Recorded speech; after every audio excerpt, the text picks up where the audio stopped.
Vamos juntos. Tema de hoje, a primeira Páscoa. E eu quero começar já a leitura no livro de Êxodo, no capítulo 1. Eu vou ler no versículo 5 ao 14, vou fazer algumas pausas aqui no meio para algumas explicações. E estaremos lendo pela Nova Versão Internacional. Se você quiser acompanhar, pode nos acompanhar nas telas, o texto diz assim. Ao todo os descendentes de Jacó eram 70. José, porém, já estava no Egito. Ora, morreram José, todos os seus irmãos e toda aquela geração. Muitos anos se passaram, parêntese, e aí os israelitas, porém, eram férteis. Proliferaram, tornaram-se numerosos e fortaleceram-se muito, tanto que encheram o país. Até aí por enquanto. Deixa eu dar o contexto para que a gente continue a leitura do texto. A história toda começa lá com Abraão. Deus chega para Abraão e fala: Abraão, a partir de você eu vou formar uma nação diferente. Ele diz assim: em ti serão abençoadas todas as famílias da terra. A palavra terra ali não é terra, planeta terra, mas é terra agricultável. Ou seja, Abraão, a partir de você eu vou abençoar todas as famílias da roça. O povo que não tem vez e nem voz, eu vou formar uma nação no qual eles terão vez e voz. Eu vou formar uma nação justa, através de você. Abraão tem um filho que é Isaac, Isaac tem um filho que é Jacó. Jacó tem o seu nome mudado para Israel. Jacó tem lá seus filhos. E a partir dos filhos de Jacó é que se formam as chamadas 12 tribos de Israel. Mas isso muito tempo depois. No começo agora, o que nós vemos é que a partir de Jacó surge ali um povo, um povoado. Acontece o seguinte, vamos agora para a área de um pouco de geografia e história. Nós temos uma grande nação ali, Egito. Por que o Egito era tão rico? O Egito era tão rico por uma razão, Rio Nilo. O Rio Nilo é o maior rio em extensão no mundo. Ele não é o mais largo, nem o de maior volume de águas, mas é o maior de comprimento. E o Egito todo desta época era todo em torno do Nilo. Não como é hoje o grande Egito ali, mas ele era todo em torno do Nilo. Mas por uma razão muito clara, a plantação. Porque se você conhece um pouquinho ali do mapa, se você tiver uma leve noção do mapa, se você for assim para oeste, bem a oeste, você vai chegar num deserto, grande deserto, Saara. Aliás, você pode ir abaixo ali do Egito, você vai pegar também a parte da África setentrional, a África subsaariana, e são lugares muito secos. Um ou outro espaço que você vai ver rios ali. Quando você vai ao norte, você vai entrar para o deserto chamado hoje de deserto da Judeia, ou deserto do Sinai, também região desértica, ou seja, os povos daquela época, que na sua maioria eram nômades, que faziam, em época de seca, que era comum, iam buscar isso no Egito. O dinheiro ficava todo onde? No Egito. O Egito enriqueceu, e muito. Então, o seu soberano, que era chamado de Faraó, usava aquele dinheiro todo para grandes construções, grandes monumentos, como você conhece. A gente normalmente conhece apenas as pirâmides, mas tem muitos templos, muitas coisas que são riquíssimas ali de construção no Egito. E como ele fazia tudo isso? Além de ter muito dinheiro, ele era muito opressor. Eu explico isso. Quando o rio Nilo tinha suas cheias, não dava-se para plantar. É claro que aquelas cheias eram muito bom, porque depois as terras ficavam muito férteis, daí que vêm as grandes plantações.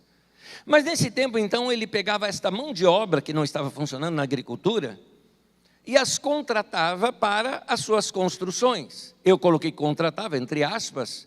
Por quê? Porque aí entra um outro ponto. No Egito, o rei, ou seja, o faraó, era considerado um deus na terra. Ele era o próprio Deus deles encarnado ali na terra. Portanto, imagine o Deus chegar para você e falar: eu quero que você trabalhe para mim. Você fala: claro, vai dizer contra. Então o povo todo aceitava de bom grado, com ínfimos salários. No entanto, aquilo fazia grandes construções e trazia muito mais riquezas ainda para o Egito. O Egito se enriquecia cada vez mais, se fortaleceu. criou exércitos poderosíssimos, por isso se tornou uma das grandes potências mundiais daquele tempo. Acontece que, numa desordem interna do Egito, você teve ali um golpe de Estado. Não foi um, foram vários. Você, quando estuda a história do Egito, você vai ver várias dinastias. E numa dinastia que teve, se eu não me engano, a 17ª, o que acontece é que um grupo de povos que já habitavam no Egito, juntaram-se com outros líderes que eram chamados de reis pastores, e eles dominaram a parte norte do Egito. Eles eram chamados Ixos. E esse povo que dominou aquela região, dominou assim por muitos anos. Finalmente surge um faraó da parte sul do Egito, que reunifica o Egito de novo, vencendo estes Ixos. Esses Ixos, eles eram um povo semita. Povo semita, por exemplo, o árabe é semita, o judeu, por exemplo, é um povo semita. E aí é nessa época que acontece a história de José. José esteve no Egito, foi próximo do faraó, se tornou um grande líder dentro do Egito. E José, um dos filhos de Jacó, acaba se tornando uma espécie de ministro da economia, ou ministro da fazenda ali do Egito. E controla toda ali a riqueza do Egito, preparando o Egito para uma grande seca de 7 anos que teria. Aquela história das 7 vacas gordas, das 7 vacas magras, que você já ouviu falar. Muito bem. Quando José está lá, a sua família vem buscar comida. Tem toda uma história muito bonita de você ler ali, da reconciliação de José com seus irmãos. E finalmente ele arruma um espaço ali para os seus irmãos e seus pais morarem ali no Egito.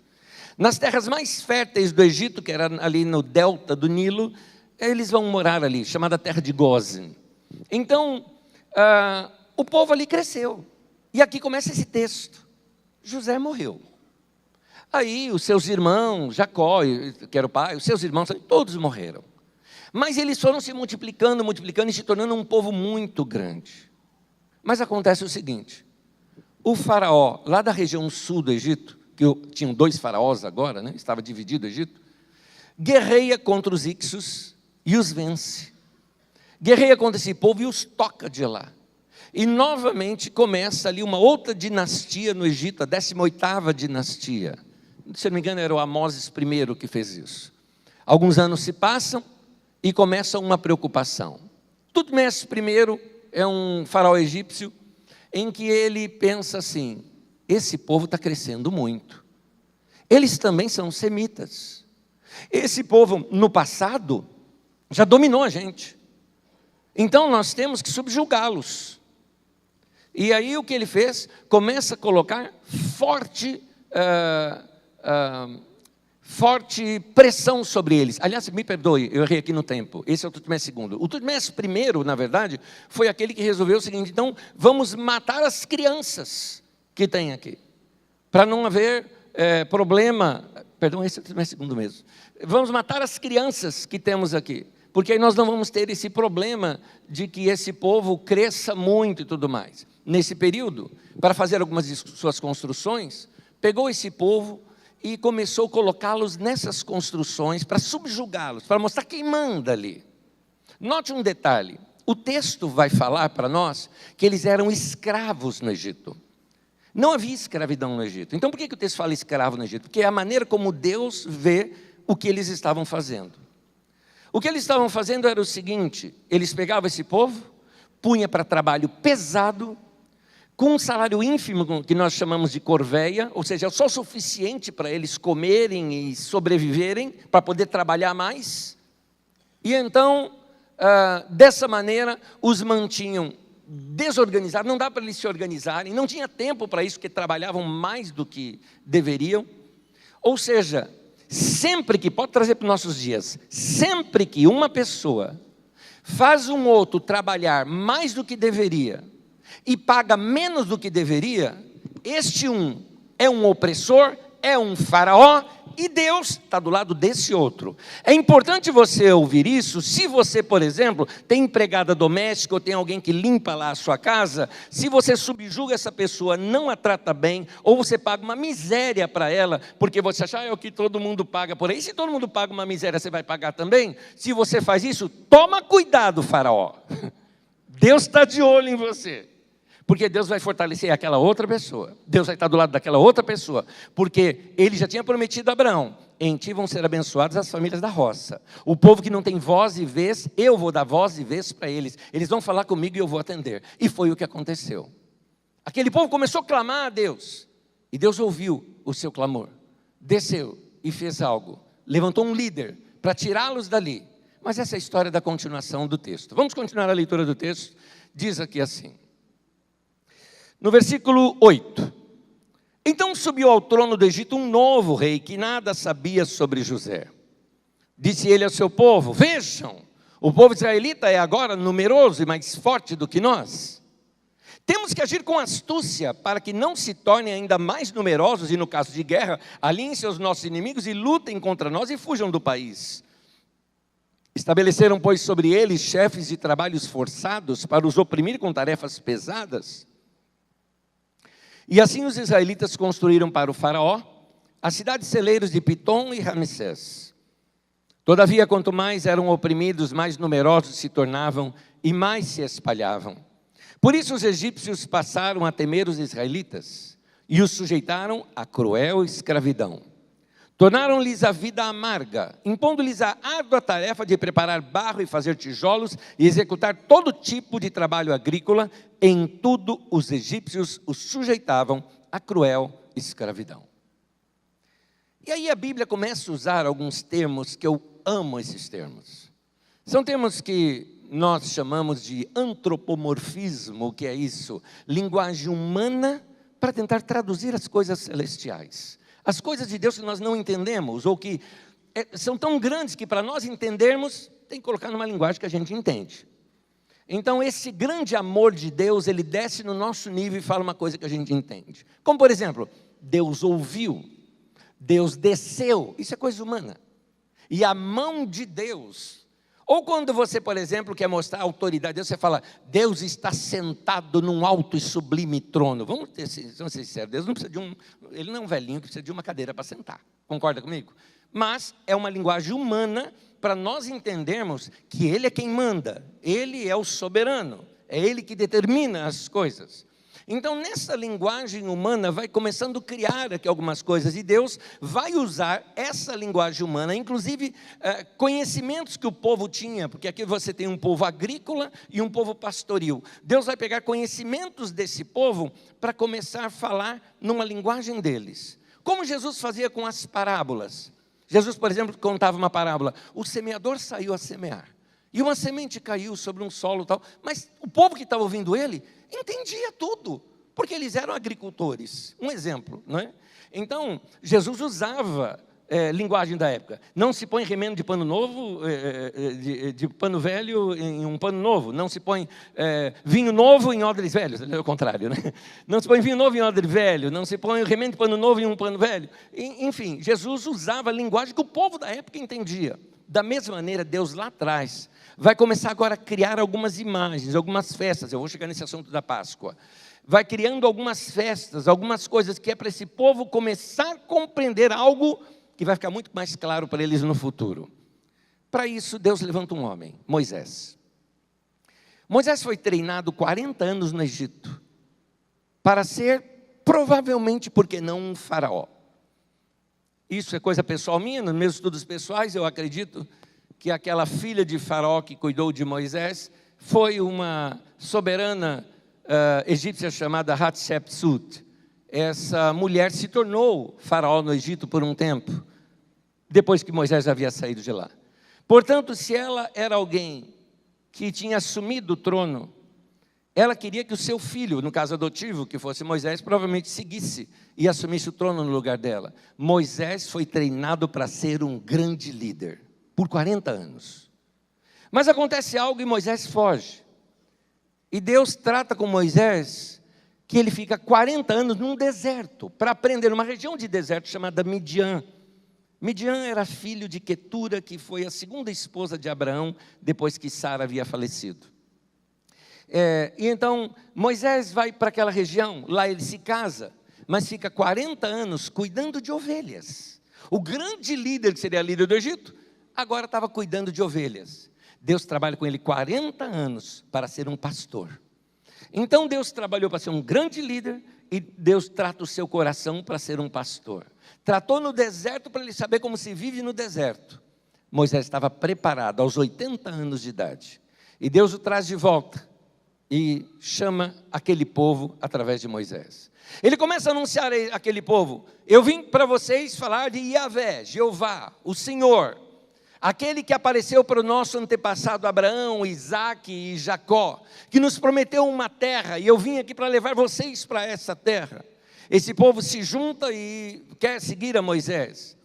Nos debates de Moisés com o faraó do Egito para que libertasse esse povo, você já conhece, existem as chamadas 10 pragas. Cada uma daquelas pragas se refere a um deus do Egito que foi derrotado diante de todos, a tal ponto que finalmente o faraó cedeu. O último seria a morte do primogênito, porque o primogênito seria o próximo deus, o próximo rei, o próximo faraó. Então, para esse momento, Deus utiliza-se de um momento chamado um memorial. Deus fez há um memorial que ele cria nesse momento, ele passa a ser chamado de Páscoa depois. Mas nesse momento Deus pega alguma coisa que já havia na cultura daquele povo e ressignifica aquilo. Porque aquilo precisaria marcar a memória dessas pessoas para esse momento de libertação. É aqui que entra a Páscoa. Páscoa é a passagem. É a passagem do povo pelo Mar Vermelho, a saída do Egito e indo para o deserto, sentido terra prometida. Mas, originalmente, havia um ritual que era praticado pelos pastores. Lembra que esse povo que vai sair com Moisés é um povo agricultor e um povo pastoril. Este povo pastoril, eram nômades pastores que faziam um ritual de matar um cordeiro e com seu sangue tingir a entrada da tenda e dos currais, porque eles acreditavam que isso preservaria suas famílias e seus rebanhos de doenças, de pestes, de mortes, que segundo eles eram causados por espíritos maus. Deus então pega essa festa e fala: vamos ressignificá-la. Vou dar um sentido para ela que vai ficar na sua memória. Veja bem, muitas figuras na Bíblia Sagrada e muitas histórias na Bíblia Sagrada, eu comparo com aqueles remédios que são em cápsula. Aquela cápsula não é o remédio é o que está dentro daquela cápsula. Então a cápsula é a história, a cápsula é a festa, a cápsula são os rituais, a revelação, a mensagem de Deus, aquilo que Deus quer que a gente saiba, é o que está dentro ali daquela cápsula. Então Deus vai agora ressignificar essa cápsula, para poder colocar algo ali dentro dela. Êxodo 12, versículo 3 e depois o versículo 7, diz assim: digam a toda a comunidade de Israel, que no 10º dia deste mês, todo homem deverá separar um cordeiro ou um cabrito para a sua família, um para cada casa. Versículo 7 agora. Passem então um pouco do sangue nas laterais e nas vigas superiores das portas das casas, nas quais vocês comerão o animal. Esse era o ritual inicial, é daqui que começa a Páscoa. Todo ano eles deveriam sacrificar ali um cordeiro e pegar aquele sangue e marcar a porta da casa. Nesse dia aqui especificamente, era o dia que haveria morte no Egito. Mas a casa que tivesse marcada com o sangue do cordeiro estaria guardada. Você que já é cristão e muitos anos de Bíblia, já começou a entender um pouco desses símbolos, do que Deus está começando a criar lá atrás. Lembrando que esse povo inicial não tinha Bíblia ainda, não tinha as Escrituras Sagradas, ele não tinha nem sequer a Torá ou o Pentateuco, não existiam essas coisas para eles. O que eles tinham eram tradições que estavam sendo passados lá dos seus antepassados, Abraão, Isaque, Jacó, os textos bíblicos foram escritos mais tarde. E então eles estão começando a aprender com isso, com rituais, com festas. Segunda festa que ele faz, a festa dos pães sem fermento. Essa festa ele institui lá depois que eles atravessam o mar. E aqui a festa dos pães sem fermento, ela tem origem agora, não no grupo pastoril, mas no grupo dos agricultores. Porque ela já era celebrada por ocasião da colheita. A finalidade era não misturar o produto da colheita anterior com o produto da nova. Essa mistura poderia acontecer caso fosse usado o fermento, porque o fermento ele era conservado com parte da massa feita pela colheita anterior. Por isso, comeria-se um tempo pão sem fermento, até que um novo fermento fosse feito com o produto da colheita mais recente. Então não era para misturar a velha com a nova. Isso está em Êxodo 12, versículo 14, e depois eu leio o 17, que diz assim: este dia será um memorial, guarde a palavra memorial, um memorial que vocês e todos os seus descendentes celebrarão como festa ao Senhor. Celebrem a festa dos pães sem fermento, porque foi nesse mesmo dia que eu tirei os exércitos de vocês do Egito. Até aí. O memorial, a festa da Páscoa e os pães sem fermento começam a ganhar um novo significado entre os pastores e entre os agricultores que iriam sair daquela opressão do Egito. O sangue era para preservá-los e protegê-los da morte, a morte que estava sobre o Egito. Os pães sem fermento era para mostrar que um novo momento iria surgir. Ia surgir agora uma nova sociedade, um novo povo, um novo sistema político, um novo sistema econômico, um novo sistema social, até um novo sistema religioso. Não era para eles copiarem nada do velho mundo no novo mundo. Não era para eles copiarem nada do Egito na terra prometida. Por isso eles comeriam pão sem fermento por um tempo, para se verem livres daquele fermento que era lá do Egito. Isso era um memorial. Eles sempre que celebrassem novamente esse memorial, era para eles se lembrarem de tudo que eles passaram como escravos, como sendo opressos ali no Egito, e que estavam indo agora e experimentando agora um caminhar para a terra prometida. Vamos compreender isso agora aqui, que interessante. Agora, por isso memorial, essas memórias precisariam ser trazidas à tona. Não poderiam se esquecer, o tempo todo Deus iria lembrá-los. Vocês eram escravos no Egito, portanto aqui não é para ter escravos. Vocês eram escravos no Egito, mas agora vocês são livres. Vocês eram escravos, não eram nem cidadãos. Hoje vocês são cidadãos. Hoje vocês são filhos. Hoje vocês têm uma relação com Deus. Naquele tempo, vocês serviam um homem que se passava por Deus. Hoje vocês servem um Deus verdadeiro. Então, não tragam nada da doutrina, dos costumes, da cultura lá do Egito para esse novo momento. Muito bem. Toda essa é a história lá no Antigo Testamento. Quando chega no Novo Testamento, exatamente na semana da Páscoa, que era uma semana que eles celebravam estas festas, Jesus na quinta-feira pega um pão ázimo, um pão sem fermento, quebra e diz para cada um comer e diz: este aqui é o meu corpo. Ele pega uma taça de vinho e diz: este aqui é o meu sangue. Vocês notam esses dois elementos lá do Antigo Testamento, das duas festas, Jesus unindo os dois agora numa só coisa. Ele é chamado de o Cordeiro de Deus. E a partir daí começa um novo entendimento. Chega na sexta-feira, o Cordeiro de Deus, que é Jesus, é crucificado e morto. O seu sangue é derramado. Mas não para ali. No domingo, ele ressuscita. Começa então uma nova vida e um novo tempo. A ceia do Senhor é a nossa Páscoa relembrada constantemente. E o interessante é que, inclusive no texto bíblico mesmo que nós lemos e aprendemos sobre a ceia do Senhor, diz assim, que todas as vezes que vocês comerem do pão e beberem do cálice, que vocês se lembrem da morte do Senhor até que Ele venha.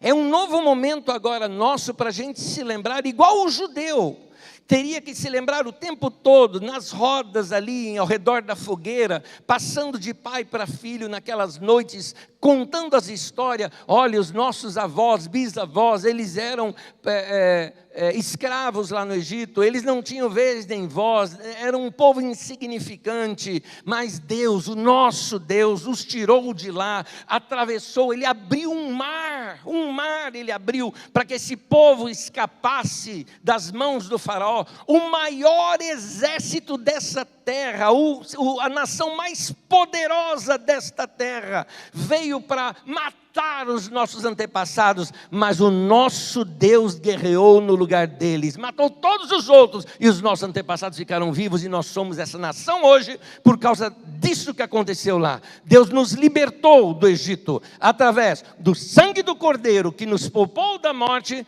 e desses pães ázimos. É para nós lembrarmos, não queremos nada do Egito, aqui agora na nossa nação. Nós vamos ser uma nação justa, nós vamos respeitar um ao outro, e assim por diante. Isso era passado de geração em geração.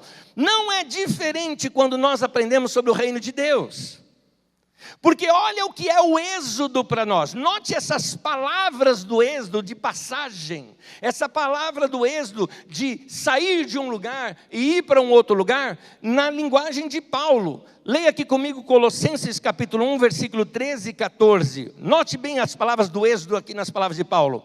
Pois Ele nos resgatou do domínio das trevas, lá do Egito, nosso Egito, e nos transportou para a terra prometida, para o reino do seu Filho amado, em quem temos a redenção, a saber, o perdão dos pecados. É isso, a cruz de Cristo representa essa mudança radical. Saímos de uma situação para uma outra situação completamente diferente. A cruz de Cristo é libertação, a cruz de Cristo é mudança de mentalidade. Nós pensávamos de uma maneira no Egito, pensamos de uma maneira diferente agora na nossa terra prometida. A cruz de Cristo marca uma mudança de cultura do mundo para a cultura do reino de Deus. O que é a cultura do reino de Deus? A cultura que vem pelos ensinos de Jesus. Isso fica muito claro nas palavras de Jesus. Quando você pega o Sermão da Montanha, isso fica muito claro. Ele diz assim: vocês ouviram o que foi dito? Ama o seu próximo e odeia seu inimigo. Eu, porém, te digo, ame seu inimigo. Fale bem de quem fala mal de você. Ore por aqueles que te perseguem. Note, a linguagem do reino de Deus é completamente outra. A linguagem do mundo é a linguagem de fez contra mim, vingança.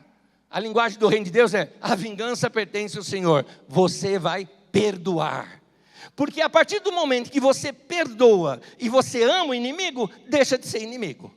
Portanto, você se torna um sacerdote, um abençoador daquelas pessoas. O reino de Deus é completamente diferente. É uma mudança de mentalidade, é uma mudança de cultura. E isso ocorre, é interessante, os símbolos do Antigo Testamento. Até mesmo no livro de Hebreus, por exemplo, narra como aquele povo foi batizado no deserto. Água de um lado, água de outro, a nuvem por cima. Eles saem do Egito e entram para um novo momento para o reino de Deus. Ali no deserto foi o seu batismo. Dessa forma, meu irmão, quando você é batizado, você sai do mundo para uma nova vida em Cristo Jesus. Você sai do mundo onde o pecado te dominava. Você sai do mundo onde Satanás tinha autoridade sobre a sua vida. Agora não mais. Agora você não tem que ter medo. Meu irmão, para de ter medo de demônio, de macumba, de sapo morto costurado na porta da tua casa. Para de ter medo dessas coisas. Você precisa saber quem você é em Cristo Jesus, a obra do que Jesus fez por você lá na cruz, que você não é mais escravo, mas você agora é um filho de Deus. Você precisa saber disso. Acontece que quando a gente não sabe dessas coisas, olha o que a Bíblia chama Satanás, chama de enganador. É o único jeito dele tirar de você a autoridade que você tem. Jesus falou assim: toda autoridade me foi dada no céu e na terra. Você pode traduzir também como: todo poder me foi dado no céu e na terra. Se toda autoridade é de Jesus, quanto sobrou para Satanás? Nada, não tem nada. E aí Jesus disse: portanto, ide. Então ele transferiu isso para nós. Ele deu para nós as chaves do reino, para que nós implantemos o reino de Deus aqui na terra.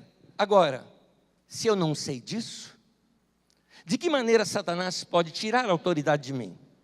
Me enganando. Enganando como? Não me deixando saber aquilo que me pertence em Cristo Jesus. Vou contar uma historinha rápida aqui para vocês.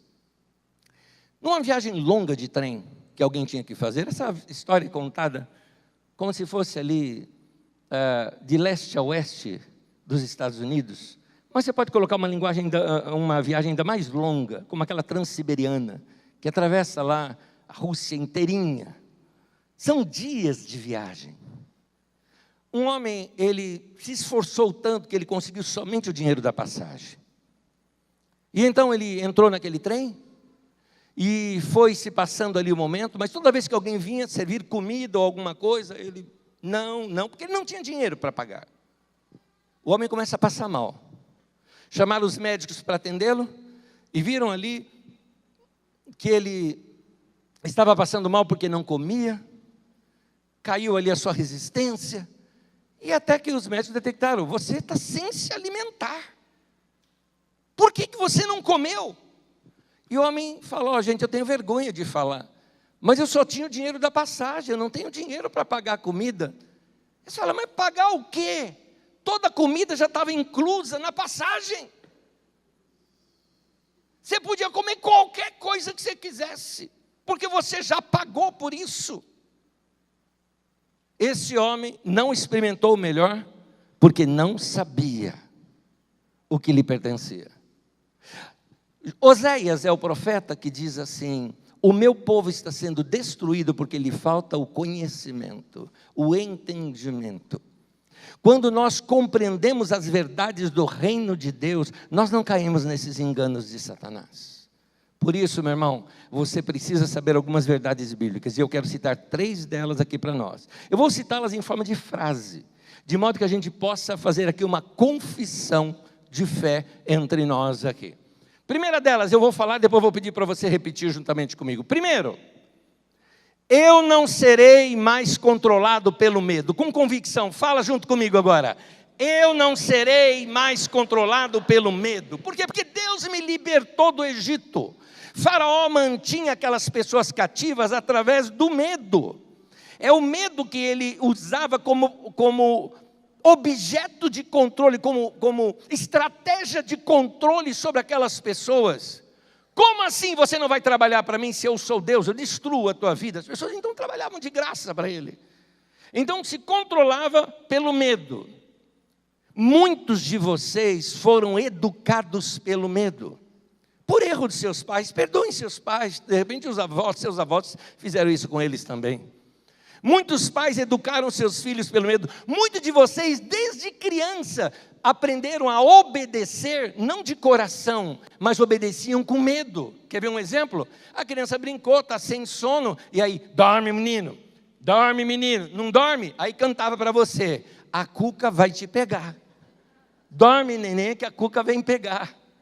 O papai está lá na roça, a mamãe foi trabalhar, você está sozinho e a cuca está aí para te pegar. A cuca é um monstrinho, né? Ok, aí se não bastasse isso, o bicho papão em cima do telhado. E aí a criança finge dormir, só para se ver livre daquele medo que foi trazido para ela. Pais massacraram a mente de seus filhos muitas vezes através do medo. Pessoas massacram outras pessoas através do medo. Maridos brutos querem controlar a sua casa, seus filhos ou sua esposa através do medo. Esposas violentas também controlam seus filhos, os filhos dela e também os seus maridos através da violência. Hoje já existe a lei Maria da Penha, eu acho que tem que criar também a lei Mário da Penha, porque eu já vi homem apanhando de mulher. Então, existe uma opressão através do medo, mas nota, essa opressão é para controlar. Líderes de empresas controlam alguns dos seus funcionários através do medo. Você vai ter que trabalhar agora no final de semana, ou vou ganhar extra. Não, nada de extra, que isso? Está um monte de gente sendo mandada embora, um monte de gente perdendo emprego, tenho certeza que você não vai querer perder o seu. E aí, vai lá você trabalhar mais. trabalha horas dentro de casa, leva o trabalho para casa, leva o trabalho para continuar fazendo lá em casa, e você trabalha mais do que 8, 10, 12, 14 horas por dia, subjugando-se por causa do medo, da estratégia do medo. Mas não é só nesses meios. Sabe onde também se usa o medo? Na religião, de diversas maneiras. Então deixa eu falar da nossa eu posso falar. Muitas vezes a igreja evangélica, alguns líderes de igrejas evangélicas, fazem as pessoas trabalharem para si, em nome de servirem a Deus, como se eles estivessem agradando a Deus. São líderes narcisistas, porque eu estou falando de fato. Gente, eu tenho 38, 39 anos já de ministério pastoral. Imagina quanta coisa eu já não sei dos bastidores. De gente que ia lá na casa do pastor, por exemplo, para lavar banheiro, para cuidar da casa, para cozinhar, e tudo de graça. Faziam até rodízio entre si, para sempre cuidar do pastor e da esposa do pastor, para que o pastor tivesse mais tempo com Deus. Então eu vou lá fazer isso. Gente, isso é opressão. Sem ganhar nada as pessoas faziam isso. Isso é opressão. Muitos de vocês já foram oprimidos no meio da igreja, ou talvez até com medo obedeceram. Faz isso, senão vai ser amaldiçoado. Ou senão, o diabo, pegou aquela história que conta, não vai dar o dízimo? O diabo vai cirandar na tua vida. E eu fico imaginando o diabo cirandando, dando a mão para os demônios cantando ciranda, cirandinha até ao redor. É a única ideia que eu tenho de ciranda, eu não sei porquê. Mas, meu irmão, eu preciso te dizer que você já saiu do Egito, já foi batizado em Cristo Jesus, para uma nova vida, uma vida de liberdade, na qual você vai ouvir o Espírito Santo falando no teu interior, e aonde há o Espírito de Deus, aí há liberdade, nada mais de opressão, não é pelo medo. Vou dizer para você, e você que frequenta esta comunidade, deixa eu dizer uma coisa para você, nunca dê dinheiro neste lugar pelo medo. Nunca dê dinheiro nesse lugar por obrigação. Nunca dê dinheiro nesse lugar coagido. Nunca dê dinheiro nesse lugar constrangido. Nunca faça isso, porque isso não é aceito como um sacrifício para Deus. Não é. Não faça isso. Por isso que a gente sempre fala, ninguém aqui é obrigado a dar. Mas, meu irmão, quando você for dar, dê de coração, põe teu coração junto, fala, esse é o lugar que Deus está abençoando a minha vida, está abrindo o meu entendimento, Deus está falando comigo aqui, então eu quero pôr um pouco da minha vida nesse lugar, contribuindo para ajudar pessoas, para suprir necessidades de pessoas aqui dentro desse lugar, para abençoar esse lugar, para que a palavra de Deus seja pregada. Aí você está dando pelo motivo certo, você está dando de coração.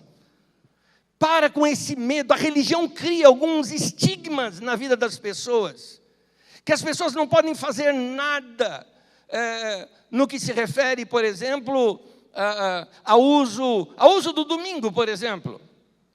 Alguns casais, eu me lembro de um casal conversando comigo, e eles estavam falando, nós estamos vivendo um tempo difícil, é muito trabalho, tem sido cansativo para nós, e aí a gente trabalha até de sábado, a hora que dá o domingo a gente vem aqui para o culto, mas eu estou vendo que estamos faltando tempo entre nós. Eu falei, eu vou fazer uma proposta para vocês.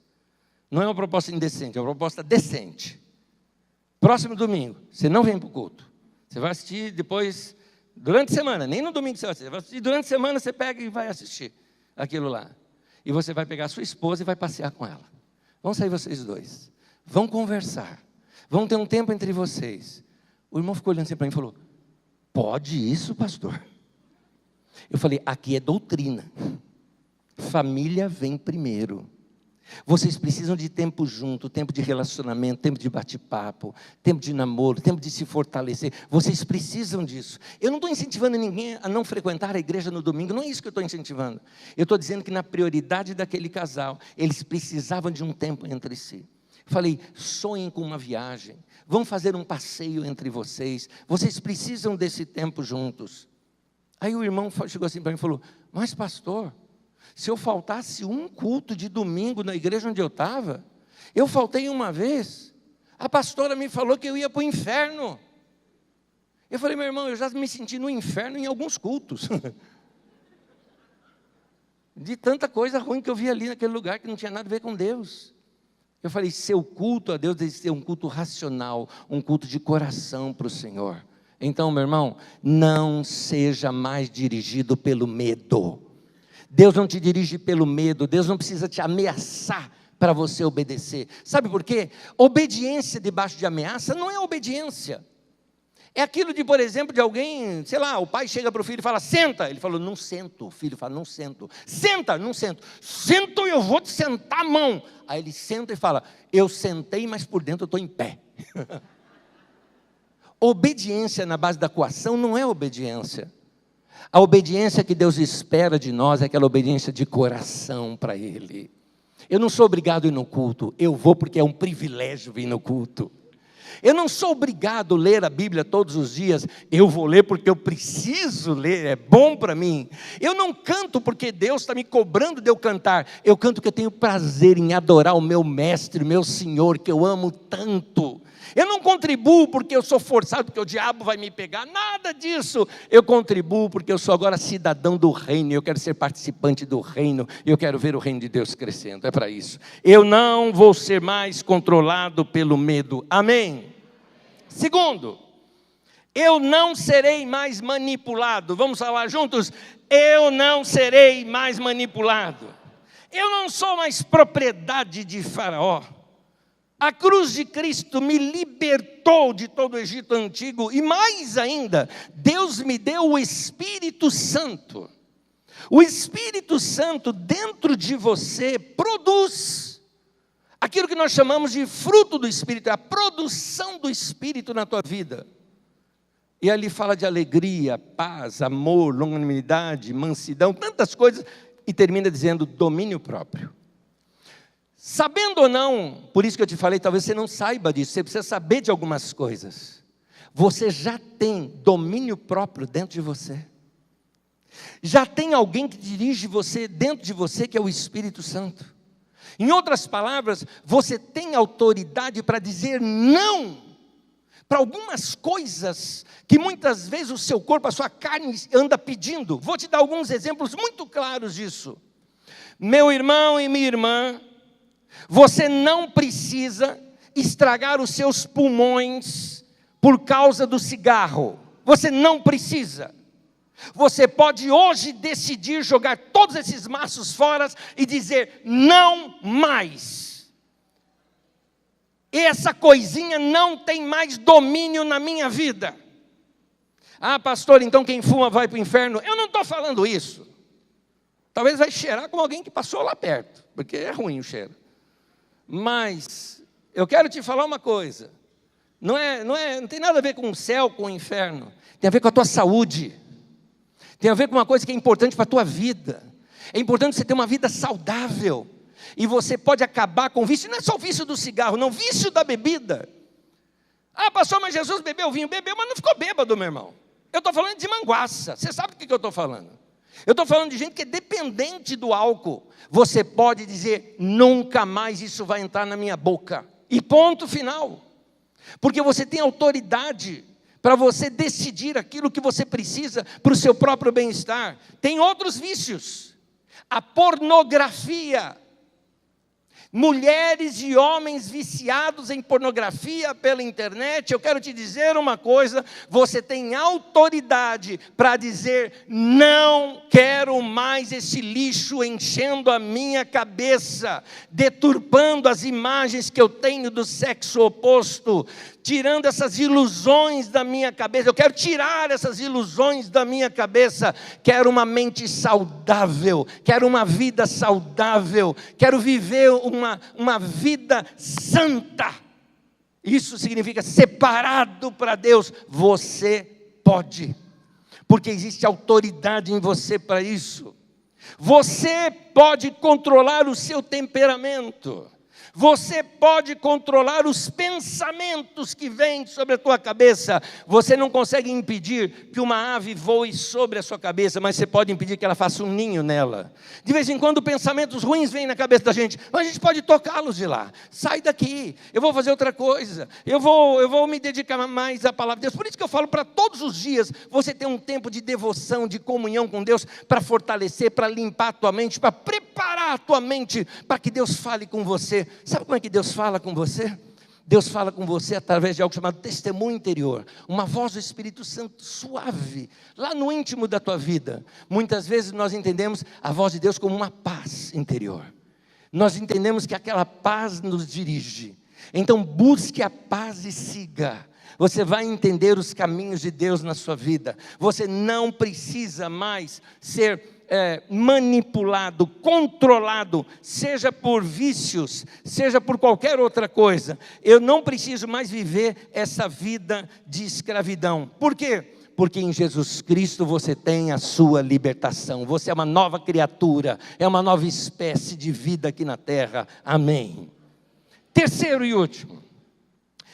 Eu nunca serei abandonado por Deus. Fala com convicção isso junto comigo. Eu nunca serei abandonado por Deus. A maior dificuldade do oprimido é começar a vida em liberdade, pois ele vai se deparar com algumas dificuldades nesse reinício de vida. A tal ponto que muitas vezes ele vai achar que é melhor voltar atrás e se acomodar à escravidão de novo. Ele vai achar que é melhor isso do que enfrentar as dificuldades do início da vida em liberdade. Nem tudo é mar de rosas. Então, você precisa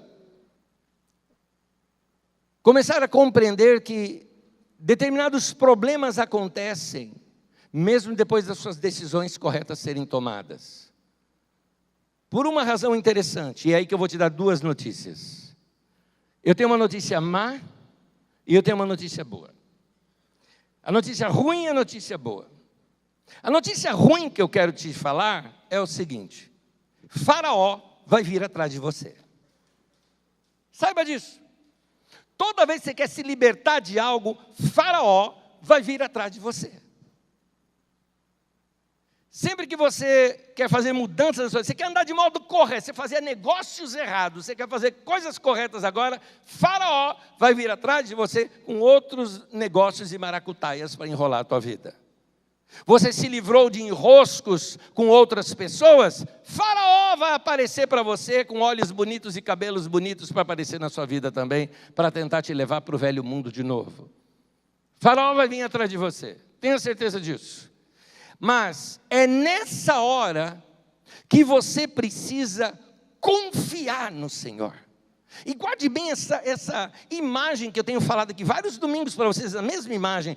Confiar é como alguém que pega a chave do carro, entrega na mão do outro e fala: dirige você. Não está mais comigo, está nas suas mãos. Pega a chave da tua vida, põe nas mãos do Senhor e fala: Senhor, dirige a minha vida. Eu vou confiar no Senhor. Eu vou confiar no Senhor. Se você estiver passando um perrengue, problemas difíceis, situações em que você percebe que o faraó, o diabo, está vindo contra a tua vida, meu irmão, a Bíblia diz no Salmo 41, diz assim: e ele me ouviu quando eu clamei por socorro. Deus vai ouvir a sua oração, como ele ouviu o povo de Israel lá no Egito, desceu e os libertou. Deus vai fazer o mesmo com você, libertando, ajudando você, porque ele não vai te abandonar em nenhum momento. Mas confie em Deus. Muitas vezes nós confiamos em Deus, mas nós queremos dar uma ordem para Deus fazer algo para a gente. Você já percebeu? Já percebeu algumas orações manipulativas? Percebeu isso? Senhor, eu quero que o Senhor faça tal coisa assim, assim, assim para mim. Senhor, faça com que o meu marido seja assim. Senhor, que o meu filho, tudo mais, tal. Daqui a pouco Deus fala: pois não, madame, né? Parece que Deus é um garçom ali para você. Não, meu querido. Confia no Senhor. Tenha a coragem de chegar para Deus e falar: seja feita a tua vontade. Faz a tua vontade, é tudo o que eu quero. Então, quando nós agimos dessa maneira, Deus faz coisas que a gente não imagina. Vamos voltar na história, vamos voltar lá no início da nossa história. O povo estava indo embora. O faraó resolve persegui-los. o maior exército da terra, o exército mais poderoso da terra, diante de um povo que era escravo, gente que não sabia lutar, gente que não tinha nem arma ali. E aí então, Faraó vem, mas vem para matá-los. Eles acham que estão perdidos, porque a montanha de um lado, montanha do outro, Faraó vindo lá e aqui atrás o mar, acabou, encurralou, não tem saída. Imagina se Moisés chegasse assim e fala: vamos lá, vamos orar, gente, ora aí, pede para Deus aí alguma coisa que está na tua mente. O que a pessoa vai falar? Senhor, faça com que a gente se torne grandes guerreiros para enfrentar esse Faraó. Ou senão, Senhor, nos ajude a derrotar esse exército lutando contra eles. É o que a gente ia ter ideia para orar. Ninguém, eu acredito, passou pela cabeça de que o mar atrás deles podia se abrir. Ninguém passou isso pela cabeça. E Moisés falou: se aquietem, fiquem tranquilos, vocês vão ver o livramento do Senhor. Botou o povo para descansar.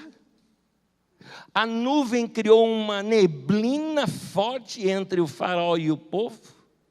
Chegou de madrugada um ventania muito forte. O mar começa a se abrir. Moisés começa a chamar o povo. Deus disse para ele: não precisa clamar para mim, fala para o povo marchar. E aquele povo começa a andar por aquele mar, e atravessar, e foi livre. O que eu quero te mostrar, meu irmão, é o seguinte: se você ouvir a voz do Senhor, se você andar com o Senhor, se você decidir levar uma vida santa, seguir os princípios de Deus, os mandamentos de Deus, o que vai acontecer, não é que você não vai ter problema, mas na hora em que o Faraó vier contra você, ou seja, na hora que o diabo se levantar contra a tua vida, com todas as hostes e exércitos dele, não importando se parece que é muito mais forte, muito mais poderoso que você, um milagre que você nem sequer imagina na sua mente, vai acontecer diante dos seus olhos, porque se preciso for, Deus abre esse mar de novo para você atravessar. Por quê? Porque Deus está conosco e não vai nos abandonar. Amém? É isso, seja fiel a Deus, ande com Deus, vale a pena. Como eu disse, eu tenho uma má e uma boa notícia. A boa notícia você já ouviu. A boa notícia é que Deus está com você. Hebreus capítulo 13, versículos 5 e 6 diz assim: porque Deus mesmo disse, olha o que Deus diz a teu respeito e para mim: nunca o deixarei, nunca jamais o abandonarei. Podemos, pois, dizer com confiança: o Senhor é o meu ajudador, não temerei o que me pode fazer os homens. Amém, amém. Deus nunca vai te abandonar. Deus nunca vai te abandonar.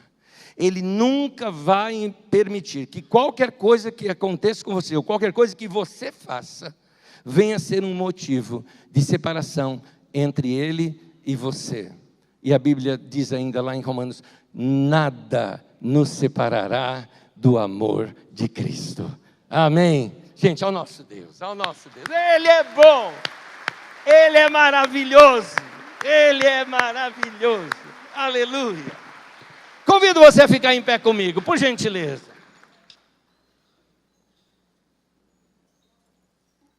Eu ainda termino com esse texto. João capítulo 10, versículo 27 em diante, até o 30. As minhas ovelhas ouvem a minha voz. Hello, vocês são as ovelhas. O Senhor é o teu pastor. Ele não vai faltar com você. E Jesus ainda diz: as minhas ovelhas ouvem a minha voz. Ele vai falar com você e você ouve a voz dele. Ele fala com você. Continua. Eu as conheço. Você não precisa dizer nem seu nome para ele. Ele sabe quem você é. Elas me seguem. Eu lhes dou a vida eterna. Não tem preciosidade maior do que isso. A vida eterna. Elas jamais perecerão. E aqui, fala junto comigo a última frase. E ninguém as poderá arrancar da minha mão. Amém. Ninguém vai te tirar das mãos de Deus. Ninguém vai te arrancar das mãos de Deus. Como diz o bom e velho hino, que segurança sou de Jesus. Estou protegido em Jesus. Sempre que nós partimos a ceia, no final é dito o seguinte: todas as vezes que vocês comerem do pão e beberem o cálice, vocês proclamam a morte do Senhor, a Páscoa, morte e ressurreição de Jesus. Detalhe, até que Ele venha. Por que Ele vai vir? Porque agora vai ser aquilo tudo que foi símbolo no passado, do povo no Egito e indo para a terra prometida. É só um símbolo das coisas que ainda vão acontecer. Vai haver um dia em que esse nosso querido Senhor vai voltar, vai nos buscar. Não vai ser mais através de Moisés agora, mas através do próprio Filho de Deus. O mesmo Cordeiro que foi morto para a remissão dos nossos pecados, o mesmo Cordeiro pascal, agora Ele vem para nos tirar daqui, desse mundo, e nos levar para sempre. E assim diz a Bíblia, e assim estaremos para sempre com o Senhor. Amém.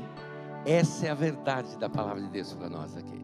Põe a mão no peito, quero orar com você. Senhor, que as verdades da Tua palavra, todos esses símbolos, histórias, rituais, memoriais, possam ser cada vez mais esclarecidos em nossa mente, para que entendamos as realidades espirituais por detrás de tudo isso.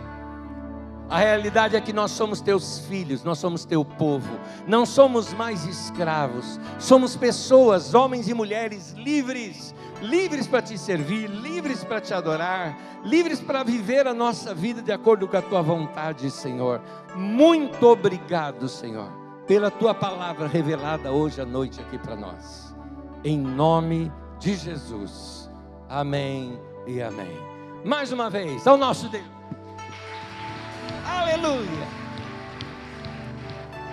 Deus abençoe a tua vida, Deus abençoe a tua história, Deus abençoe a tua semana, em nome de Jesus.